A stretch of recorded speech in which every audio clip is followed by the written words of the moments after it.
प्रभु के चरणों में नमन, सभी को प्रणाम। हम त्योहार बड़े चाव से मनाते हैं। अनेक उपहार हमें मिलते हैं, हम औरों के लिए लेके जाते हैं। पर आजकल तो एक अद्भुत प्रचलन हुआ है कि सुंदर सुंदर गिफ्ट पैक बनाए जाते हैं और एक दूसरे को दिए जाते हैं, और वो बहुत महंगे महंगे बास्केट्स में तैयार किए जाते हैं। आजकल एक नया प्रचलन हुआ कि बास्केट्स के अंदर गुजिया पैक की गई, और वो बास्केट्स इतनी सुंदर कि जिसका रूप देखते ही बनता है।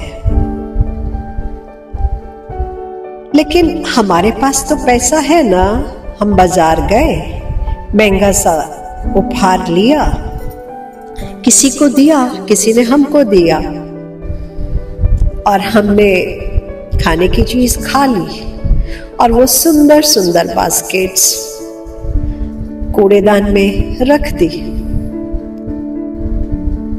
आप जानते हैं आप पैसे से क्या खरीद सकते हैं और क्या नहीं खरीद सकते। ये इतना कठिन समय है कि जब हम आत्मावलोकन करना ही भूल चुके हैं। एक टोकरी को बुनने में कितना समय लगता है, उसके लिए जो डोरी बनाई जाती है या जो वृक्ष के पत्ते प्रयोग किए जाते हैं, वो कैसे एकत्रित किए जाते हैं, उसमें क्या क्या पदार्थों का प्रयोग हो रहा है। क्योंकि हम तो हाथ से कुछ करते ही नहीं। ईश्वर की कृपा से हमारे पास तो बहुत धन है, तो हमें इससे भी कोई फर्क नहीं पड़ता कि हमने लिया, नई वस्तु को ही हमने डस्टबिन में डाल दिया। हम ये भी नहीं सोच पाते कि ये हम किसी और को दे दें जो अपने बच्चों के साथ उसमें कुछ सजो के खुशियां मना लेंगे। कोई उन टोकरियों में फल रख सकता है, कोई उसमें कपड़ा बिछा के रोटियां रख सकता है, या अपने किसी बच्चे के किसी उत्सव में उनमें कुछ सजा के दे सकता है। क्या ये हमारा दायित्व नहीं है कि हम इन सुंदर सुंदर वस्तुओं को डस्टबिन में न डालें? क्योंकि जो व्यक्ति कूड़ा लेकर के जाएगा उसको इतना ज्ञान नहीं है, और वो जब अन्य डस्टबिन की पदार्थों के साथ टोकरियां रखी जाएंगी तो प्रयोग के काबिल नहीं रहेंगी। क्या ये सोचना हमारा धर्म नहीं है? ये जो आप चित्र देख रहे हैं, ये उन सुंदर सुंदर बास्केट्स के हैं जो हम देखें कि कोई फेंक रहा है तो हमने वो ले करके उन बच्चों को दे दी जो इसका सदुपयोग कर सकते थे। ये धर्म हम सबका है।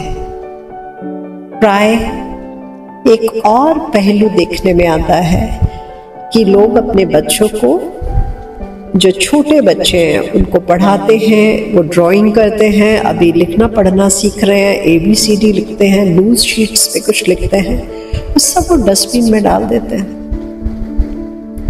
हमें हमेशा याद रखना चाहिए कि कागज हमें डस्टबिन में नहीं डालना है, हम उन्हें एकत्रित करके रिसाइकलिंग के लिए भेजें। हम उन्हें कॉमन डस्टबिन में कभी ना डालें। इसी प्रकार जिस कलम से हम लिखते हैं और वो खराब हो गई है या रिफिल खत्म हो गया है, उसे भी आप डस्टबिन में मत डालिए, उन्हें एकत्रित करके रिसाइकलिंग के लिए भेजिए। क्योंकि उससे आपने एक लंबे समय तक कार्य किया है, उसे पैरों में डालना धर्म नहीं है।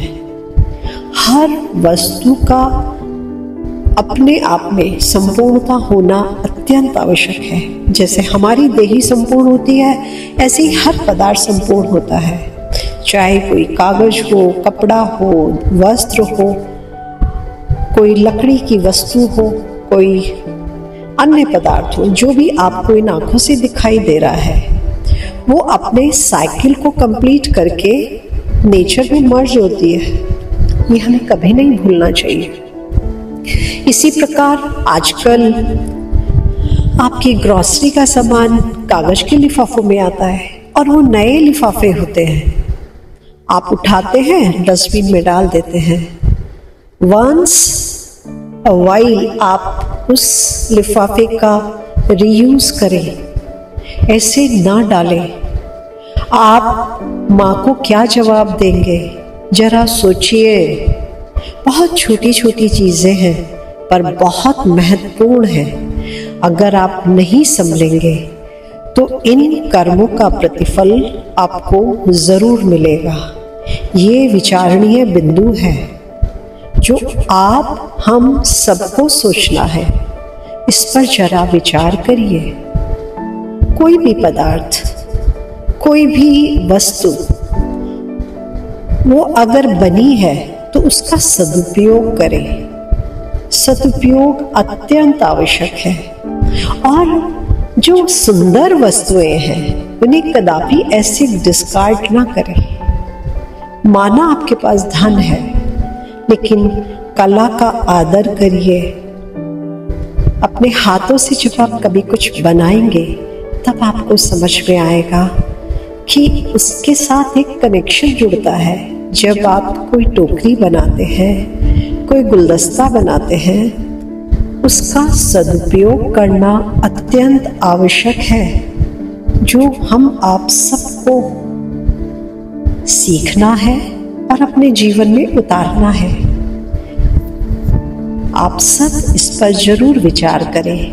यह बहुत ही महत्वपूर्ण बिंदु है जो प्राय रोज देखने में आता है। जो इस वस्तु हमारे प्रयोग की नहीं है, हम उपयुक्त व्यक्ति को वो वस्तु दे दें, पर फेंके नहीं, किसी के काम आ सके। ये हमारा दायित्व है जो हमें निर्वहन करना बनता है और हमें ऐसा करना चाहिए।